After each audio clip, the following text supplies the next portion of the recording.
அடுத்ததாக தனுசு ராசிக்கு பார்க்கும்போது, தனுசு ராசி அதிபதி 6ல் தொடர்ந்து சஞ்சாரம் செய்து கொண்டிருக்கிறார். இந்த மாதத்தில் உங்களுக்கு செவ்வாயின் பார்வை விடுபடுகிறது. எனவே அவசரம், முன்கோபம், முரட்டுத்தனங்கள் இந்த மாதத்தில் உங்களுக்கு ஏற்படாது.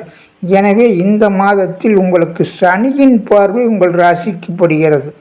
உங்கள் ராசியில் சனியின் பார்வை விடும்போது எதிலும் சந்தேகம், ஒரு சோர்வு, தன்னம்பிக்கை இல்லாத ஒரு குழப்பமான நிலைகளை சனி கொடுத்தாலும் நீங்கள் பொறுமையுடன் இந்த மாதம் மட்டும் செயல்பட்டு விட்டால், அதாவது ஆக்க பொறுத்து விட்டீர்கள், ஆற பொறுக்க வேண்டும் என்பார்கள்.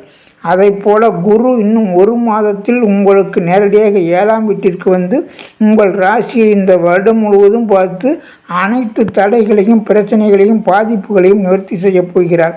எனவே பொறுமையுடன் இந்த மாதத்தில் நீங்கள் எந்த பிரச்சனையிலும் சிக்காமல் இருப்பது சிறப்பாகும். அதேபோல் உடல் நலத்தில் இந்த மாதம் நீங்கள் கூடுதல் கவனம் செலுத்துவதும் சிறப்பாகும்.